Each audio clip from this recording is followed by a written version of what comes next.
yaitu Bapak Sudarno SH. Nah, Sukabumi ini adalah kabupaten terbesar di Jawa Barat. Dan selain itu, Sukabumi ini juga mempunyai letak yang sangat strategis ya dalam perlintasan ekonomi gitu.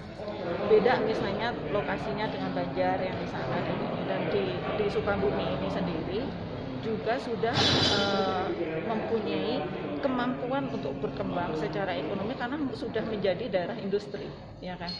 Nah, karena itu dibutuhkan pemimpin di Apindo itu yang memang bisa menyerap keinginan dan harapan baik itu dari pengusaha maupun dari pemerintah, semua stakeholder, untuk kemudian mampu menyatukan itu, kekuatan-kekuatan itu untuk meraih harapan-harapan berkembangnya ekonomi daerah gitu. Nah, sekarang ini kita sudah menghadapi pandemik dan masih akan menghadapi pandemik. Namun demikian, kita juga sudah tahu bahwa kebangkitan ekonomi itu sudah mulai terasa. Bahwa pengusaha sudah mulai merekrut karyawan, ya kan? Itu sudah menunjukkan tanda-tanda yang bagus. Apalagi kita juga tahu bahwa sudah mulai ada investor khususnya dari alas kaki gitu ya yang masuk ke Jawa Barat. Dan kita nggak tahu apakah nanti juga yang alas kaki yang ada di Sukabumi ini akan kembali besar ya, karena market yang ada di Vietnam itu tutup, produksinya tutup, mereka pindah ke Indonesia. Jadi Sukabumi ini juga mempunyai opportunity untuk berkembang di situ itu. Ya, Bu. Nah, iya.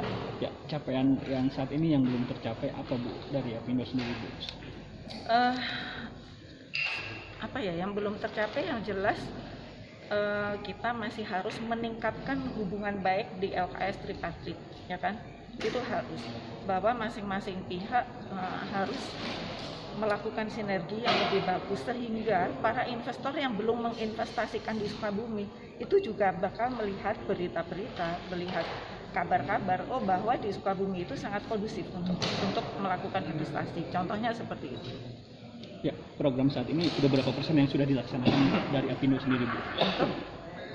Program yang sudah dilaksanakan mengenai capaian kinerja Apindo dengan pemerintah Kabupaten Sukabumi. Sebenarnya kalau dari pemerintah kita tidak pernah melakukan percentage ya, karena bahwa itu sangat dinamis sifatnya, tergantung keadaan dan tergantung juga tuntutan masa waktu itu gitu. Jadi kalau yang sekarang pandemik berarti kolaborasi dengan pemerintah sifatnya adalah prokes dan kemudian vaksinasi dan segala macam itu kan.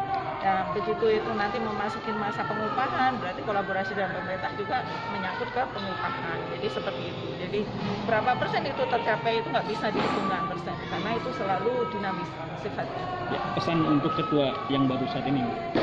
Ya, tadi saya sudah menyampaikan yang namanya perubahan kepemimpinan atau perubahan apapun itu selalu memiliki tantangan. Nah, jawablah tantangan itu dengan baik dan rangkullah semua penantang-penantang itu untuk kemudian bersatu membangun ekonomi daerah bersama-sama. Itu. Nah, yang kedua, mempersiapkan keadaan, mempersiapkan diri. Para pengusaha ini harus mulai mempersiapkan diri. Itu bangkit dari masa pandemi. Itu banyak yang harus disiapkan karena keadaan juga kan pasti berubah. Kalau sekarang seperti inilah kita, nanti setelah pandemi berlalu udah nggak seperti ini. Nah, begitu produktiviti itu